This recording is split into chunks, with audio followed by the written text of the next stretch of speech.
آپ کے علم میں ہوگا کہ حضور جب تک مکے میں رہے آپ نماز ایسے پڑھتے تھے، خانہ کعبہ کے جنوبی سمت میں کھڑے ہوتے تھے جو رکن یمانی ہے، اور دوسرا وہ رکن ہے جس میں کہ حجر اسود نصب ہے. ان دونوں کے درمیان اگر کوئی شخص کھڑا ہوگا تو اس کو کہتے ہیں استقبال القبلتین. بیک وقت خانہ کعبہ بھی سامنے ہے اور بالکل سیدھ میں بیت المقدس بھی سامنے ہے. استقبال القبلتین مکے میں رہتے ہوئے ممکن تھا، اس لیے کہ اگر آپ خانہ کعبہ کے جنوب میں کھڑے ہیں تو آپ کے سامنے کعبہ ہے اور اسی سیدھ کے اندر بیت المقدس بھی ہے. لیکن جب آپ ہجرت فرما کر تشریف لے آئے مدینہ منورہ، اب مدینہ منورہ کے جنوب میں ہے بیت اللہ خانہ کعبہ مکہ مکرمہ، اور شمال میں ہے بیت المقدس، لہذا اب استقبال القبلتین تو ممکن نہیں. اب یہ ہم نہیں جانتے، نہیں کہہ سکتے کہ آیا یہ کسی وحی خفی کی بنیاد پر ہوا، اس لیے قرآن میں کوئی وحی جلی موجود نہیں ہے، یا یہ حضور کا اپنا اجتہاد تھا جس سے کہ اللہ تعالیٰ نے پھر ریکگنائز کر لیا، اس کو منظور کر لیا. لیکن حضور نے مدینے جا کر نماز پڑھنی شروع کی بیت المقدس کی طرف رخ کر کے، شمال کی طرف، اور خانہ کعبہ پشت پر ہے. یہ چیز شاخ گزر رہی تھی ان لوگوں کو جو مکے سے چل کر آئے تھے. جتنی محبت انہیں خانہ کعبہ سے تھی اس کا ہم اندازہ نہیں کر سکتے. خود حضور جب روانہ ہوئے تھے مکے سے ہجرت کے لیے تو آپ خانہ کعبہ کے پردے پکڑ کر چمٹ کر آپ نے کہا تھا کہ اے کعبہ تجھے معلوم ہے، اے بیت اللہ تو جانتا ہے مجھے تجھ سے کتنی محبت ہے، لیکن یہاں کے لوگ مجھے یہاں نہیں رہنے دے رہے، میں یہاں سے جانے پر مجبور ہوں، یہ تجھ سے ہجرت کر کے جا رہا ہوں. اس حوالے سے سب کو پسند ہے، لیکن یہ کہ نماز پڑھ رہے ہیں خانہ کعبہ کی بجائے بیت المقدس کی طرف رخ کر کے. اس کے بعد 16-17 مہینے کے بعد قرآن مجید میں حکم آ گیا، قد نرى تقلب وجهك في السماء فلنولينك قبلة ترضاها فول وجهك شطر المسجد الحرام. اے نبی ہم آپ کے چہرے کا بار بار آسمان کی طرف اٹھنا دیکھتے رہے ہیں. حضور انتظار کر رہے تھے کہ کب حکم آئے کہ ہم خانہ کعبہ کی طرف رخ کر لیں. اس سے میرا گمان یہ ہے کہ وحی خفی کی بنیاد پر حضور کا فیصلہ تھا. قرآن مجید میں جو وحی آ گئی ہے شامل ہے، اسے وحی جلی کہتے ہیں، اور حضور پر اور بھی وحی ہوتی تھی وحی خفی جو قرآن مجید میں شامل نہیں ہے. بہت سی احادیث در حقیقت وہ وحی ہی پر مبنی ہے، لیکن وہ باللفظ نہیں ہے، بالمعنی ہے، اور وہ وحی جلی نہیں ہے، وحی خفی ہے. تو یہ معلوم ہوتا ہے وحی خفی کی بنیاد پر تھا، لیکن حضور پر بھی شاخ گزر رہا تھا اور مکے والوں پر بھی شاخ گزر رہا تھا، اور حضور بار بار آسمان کی طرف نگاہ اٹھاتے تھے کب جبرائیل آئیں اور کب یہ حکم ہو کہ ہم اپنا رخ بدل دیں اور بجائے شمال کی طرف رخ کر کے نماز پڑھنے کے جنوب کی طرف رخ کر کے نماز پڑھیں. تو اللہ فرماتا ہے قد نرى تقلب وجهك في السماء فلنولينك قبلة ترضاها. اے نبی ہم دیکھتے رہے ہیں آپ کے چہرے کا آسمان کی طرف بار بار اٹھنا، تو لیجئے ہم بدل دیتے ہیں، آپ کا چہرہ کر دیتے ہیں رخ خودی طرف جو آپ کو پسند ہے. فول وجهك شطر المسجد الحرام، تو اب اپنا رخ پھیر دیجئے مسجد حرام کی طرف. فیصلہ حکم آ گیا. اب یہاں نوٹ کیجئے، یہاں وہ جو مذہبی ایک خاص ذہنیت تھی جس کا میں نے پہلے ذکر کیا تھا، جن کے نزدیک ظواہر کی بہت اہمیت ہے. ہر عمل کا ایک تو ہے باطن، اس کی روح، ایک اس کا ظاہر ہے. لیکن عام طور پر جو کٹر قسم کے اور جو زیادہ سمجھدار لوگ نہیں ہوتے، ان کے اندر زیادہ اہمیت جو ہے وہ ظواہر کی ہو جاتی ہے، باطن کی طرف توجہ نہیں ہوتی، روح کی طرف جو ہے توجہ نہیں ہوتی. تو کچھ نہ کچھ مسلمانوں میں بھی ایسے حضرات تھے، لیکن اس سے بڑھ کر یہودیوں نے ایک طوفان اٹھا دیا. پہلے تو یہودی خوش تھے، انہیں یہ احساس ہوا کہ محمد تو ہمارے کیمپ فالوور ہیں، جب ہمارے قبلے کی طرف رخ کر کے انہوں نے نماز پڑھنی شروع کی ہے، اس کا مطلب ہے کہ وہ ہی از فالوئنگ اس، تو ہمارے پیروکار ہو گئے، تو جھگڑا کائے کا ہے.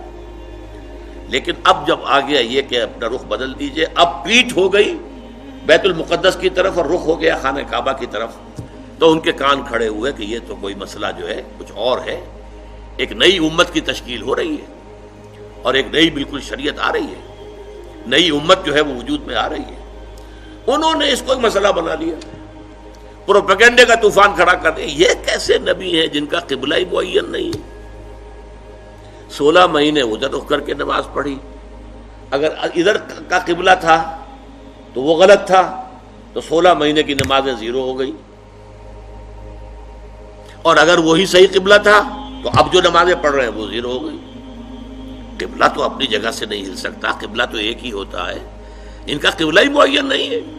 16 مہینے ادھر رخ کر کے نماز پڑھی، اب ادھر رخ کر لیا۔ اور جیسا کہ میں نے عرض کیا، مسلمانوں میں بھی ایسے سادہ لوگ، سادہ مزاج لوگ تھے، وہ ان کے اس پروپیگنڈے سے بہت متاثر ہوئے، لہذا ایک خلش، ایک بے چینی، اگرچہ ظاہر بات ہے کہ حضور نے وحی سنائی ہے، اللہ کا حکم آیا ہے فَوَلِّ وَجْهَكَ شَطْرَ الْمَسْجِدِ الْحَرَامِ وَحَيْثُ مَا كُنتُمْ فَوَلُّوا وُجُوهَكُمْ شَطْرَهُ، نہ صرف یہ کہ اب فوراً اپنا رخ جو ہے مسجد حرام کی طرف کر دو، چنانچہ آپ کے علم میں ہوگا جو لوگ وہاں گئے ہیں، وہاں مدینے میں ایک مسجد ہے مسجد القبلتین، حضور ایک خاص قبیلے میں گئے ہوئے تھے، ظہر کی نماز کا وقت وہاں آ گیا، وہاں کوئی دعوت طعام تھی، ظہر کا وقت آ گیا تو کھڑے ہو گئے نماز پڑھنے کے لیے، صحابہ پیچھے کھڑے ہیں۔ اسی دوران میں، نماز کے دوران یہ آیات نازل ہوئی، حضور نے وہی قبلہ بدلا اپنا، فَوَلِّ وَجْهَكَ شَطْرَ الْمَسْجِدِ الْحَرَامِ۔ اب حکم الہی آنے کے بعد تو تاخیر 1 منٹ کی بھی جائز نہیں، تو فوراً آپ نے رخ بدل لیا اور تمام نمازیوں نے بھی رخ بدل لیا۔ اس لیے اس مسجد میں 2 طرف محرابیں بنی ہوئی ہیں، ایک محراب جو ہے وہ شمال کی طرف ہے بیت المقدس کی طرف، اور ایک محراب ہے مکے کی طرف جنوب کی جانب، اسی لیے اس کو کہتے ہیں مسجد القبلتین، 2 قبلوں والی مسجد۔ لیکن یہاں حکم یہ بھی ہے وَأَيْنَمَا تَكُونُوا فَوَجُّ، جہاں کہیں بھی تم ہو فَوَلُّوا وُجُوهَكُمْ شَطْرَهُ، اے مسلمانوں جہاں کہیں بھی ہو اپنا رخ مسجد حرام کی طرف کرو۔ اب ظاہر بات ہے کہ اس پر جب عمل ہو گیا تو صحابہ نے عمل تو کیا، دل میں کچھ دغدغہ رہا، کچھ پریشانی رہی، خاص طور پر یہ بات کہ اگر اصل قبلہ یہ تھا اور یہ ہے جو آج ہو گیا ہے، تو پھر ہماری نمازوں کا کیا بنے گا؟ ہماری نمازیں 16 مہینے کی ضائع ہو گئی، غلط قبلے کی طرف پڑھی گئی۔ اسی لیے اسی مقام پر کہا گیا ہے وَمَا كَانَ اللَّهُ لِيُضِيعَ إِيمَانَكُمْ، نہیں اس وسوسے کو قریب نہ آنے دو، نماز تو عین ایمان ہے، نماز ضائع ہو گئی تو ایمان ضائع ہو گیا نہیں، اس وقت حکم وہ تھا، اس پر عمل کرنا تقاضا تھا دین کا، اب حکم یہ ہے، اب اس پر عمل کرنا تقاضا ہے دین کا، نہ وہ غلط تھا نہ یہ غلط ہے۔ تم کسی سمت سے نہ بندھ جاؤ، تم ظاہر کے ساتھ زیادہ جو ہے اپنے آپ کو وابستہ نہ کر لو۔ نماز کی اصل روح، دین کی اصل روح تو کیا ہے؟ اللہ پر ایمان، اللہ کا یقین، رسول کی اطاعت، رسول کا فرمان۔ پہلے وہ تھا تو اللہ تعالیٰ نے مکے والوں کا امتحان لے لیا تھا کہ آیا وہ اپنی آبائی، اس لیے کہ مکہ جو ہے اور بیت اللہ جو ہے وہ تو ان کا سمجھیے کہ قومی شعار کے درجے کے اندر رکھنے والی چیز تھی، قومی شعائر میں سے، اب اس کی طرف پشت کرنا سب پر بھاری گزرا، لیکن یہ کہ وہ رسول کے ساتھیوں کے پورے بدھے ہوئے تھے، تو جو حکم رسول کا وہ انہوں نے قبول کیا۔ اور اب ان لوگوں کے لیے امتحان آ گیا جو مدینے میں رہتے تھے اور یہود کے زیر اثر تھے، اور اس کی وجہ سے بیت المقدس کا مقام ان کی نگاہوں میں بہت اونچا تھا، اب اس کی طرف پیٹ کرنی پڑ رہی ہے، تو ان کے ایمان کا جو ہے وہ اللہ تعالیٰ نے امتحان لے لیا، اور تمام صحابہ جو ہیں دونوں امتحانوں میں ثابت قدم اور کامیاب ہوئے۔ اب لیکن اس خلش کو مٹانے کے لیے اب دیکھیے عجیب ہے یہ بات، یہ مسئلہ آج ہمیں معلوم ہوتا ہے کہ بڑا ہی چھوٹا سا مسئلہ ہے، جب یہ مسئلہ آیا تھا تو یہ چھوٹا نہیں تھا، بہت بڑا مسئلہ تھا، بہت بڑا مسئلہ تھا۔ خاص طور پر وہ جو ایک ذہنیت ہے کہ جو دین کے اعمال ہیں ان کی روح کی بجائے ساری نگاہ جو ہے وہ اس کے ظاہر سے وابستہ ہو جاتی ہے، اس کے لیے یہ معاملہ بہت کٹھن تھا۔ یہی وجہ ہے اس قرآن مجید میں آپ کے علم میں ہوگا پورے 2 رکوع ہیں تحویل قبلہ کے اوپر، حالانکہ آج ہمارے نزدیک کوئی بڑا مسئلہ نہیں تھا، لیکن یہ کہ وہاں اس وقت ڈی فیکٹو جو اس وقت کی سچویشن تھی اس میں اس کی اتنی اہمیت تھی، دلوں پہ جو کیفیت گزر رہی تھی اس کا جو ہے صحیح طور سے اس کا علاج اور اس کا معالجہ اور مداوع ضروری تھا۔ 2 رکوع جو ہیں، رکوع 17واں اور 18واں، دوسرے پارہ سیقول کے پہلے 2 رکوع خاص اسی پر ہے، جس تکرار کے ساتھ فَوَلُّوا وُجُوهَكُمْ شَطْرَهُ، فَوَلُّوا وُجُوهَكُمْ شَطْرَهُ، اس سے 2 رکوع پہلے ایک بات کہی گئی، یہ آپ کو ملے گا 14ویں رکوع کے اندر، وَلِلَّهِ الْمَشْرِقُ وَالْمَغْرِبُ فَأَيْنَمَا تُوَلُّوا فَثَمَّ وَجْهُ اللَّهِ۔ دیکھو لوگوں، مشرق اور مغرب سب اللہ کے ہیں، تم جدھر بھی رخ کرتے ہو وہ اللہ کا رخ ہے۔ اللہ کسی رخ میں محدود نہیں ہے۔ کیا مغرب صرف اللہ کا رخ ہے، مشرق نہیں ہے؟ آج آپ کو معلوم ہے کہ ہم پڑھتے ہیں مغرب کی طرف، اور امریکہ والے یا افریقہ والے وہ مشرق کی طرف نماز رخ کر کے پڑھتے ہیں۔ تو مشرق و مغرب سے کوئی فرق واقع نہیں ہوتا۔ اور دوسرے یہ کہ کوئی قبلے کی سمت معین کر دینا، اس کا مطلب یہ نہیں اللہ اس سمت میں محدود ہے، بلکہ یہ تو تمہاری ہم آہنگی کے لیے، یکسانی کے لیے، یک رنگی کے لیے۔ ایسا نہ ہو کہ اب آپ کھڑے تو کسی کا رخ ادھر ہے، کسی کا رخ ادھر ہے، کسی کا ادھر ہے، کسی کا ادھر ہے، یہ نہیں، سب ایک رخ میں کھڑے ہوئے ہوں، صفیں بندھی ہوئی ہوں۔ دیکھنے والا جو ہے، کوئی شخص اگر آ جائے اچانک، وہ بھی اس سے متاثر ہوتا ہے۔ ایک فرانسیسی سیاح صرف اس منظر کو دیکھ کر ایمان لے آیا تھا۔ وہ آیا تھا مصر سیاحت کے لیے، اور وہ جو بہت بڑا وہاں کا دارالعلوم ہے، جامع الازہر، اس کی جو جامع مسجد ہے، اس کے وہ مینار پر چڑھ گیا، عصر کا وقت تھا۔ مینار کے اوپر سے اس نے منظر دیکھا، صحن میں عصر کی جماعت ہو رہی تھی۔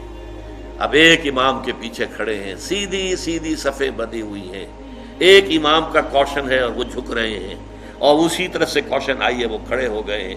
یہ منظر ایسا اس کے دل کے اوپر اس نے اثر کیا، وہ ایمان لے آیا کہ جس مذہب کی عبادت اتنی منظم، اس کے اندر یہ رنگ ہے، گویا کہ ملٹری پریڈ ہو رہی ہے، اس طرح کا انداز عبادت کا، ایک تو کلیکٹیو، انفرادی نہیں، اجتماعیت کی اہمیت، اور پھر اس کے اندر وہ رنگ اور یکسانی، ہم رنگی دیکھ کر۔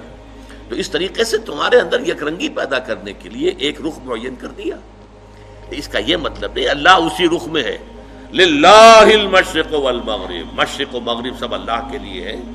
فَأَيْنَمَا تُوَلُّوا فَثَمَّ وَجْهُ اللَّهِ، جدھر بھی تم رخ کرو اللہ کا رخ ہے، شمال بھی اللہ کا، جنوب بھی اللہ کا، مشرق بھی اللہ کا، مغرب بھی اللہ کا۔ اللہ تعالیٰ کسی رخ میں جو ہے محدود نہیں ہے۔ اس کو خوب کہا ہے غالب نے، ہے پرے سرحد ادراک سے اپنا مسجود۔ قبلے کو اہل نظر قبلہ نما کہتے ہیں، یعنی ہم جسے سجدہ کر رہے ہیں کعبے کو سجدہ نہیں کرتے ہم، چاہے وہ لوگ جو مسجد حرام میں کھڑے ہو کر وہ وہاں پر صفیں باندھے ہوئے کعبے کے گرد کھڑے ہوئے ہیں، مسجود کعبہ نہیں ہے، معاذ اللہ، مسجود صرف اللہ ہے۔ اس لیے ہے پرے سرحد ادراک سے اپنا مسجود۔ مسجود ہمارا جو ہے وہ تو ادراک، ہمارے عقل اور فہم اور ہمارے تخیل اور تصور سے وراء الورا ثم وراء الورا ثم وراء الورا، ہے پرے سرحد ادراک سے اپنا مسجود۔ قبلے کو اہل نظر قبلہ نما کہتے ہیں۔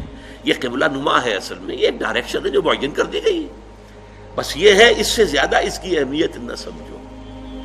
یہ بات کہہ کر پھر 2 رکوعوں کے بعد وہ پورے 2 رکوع آئے جس میں کہ یہ حکم تحویل قبلہ کا حکم آ گیا۔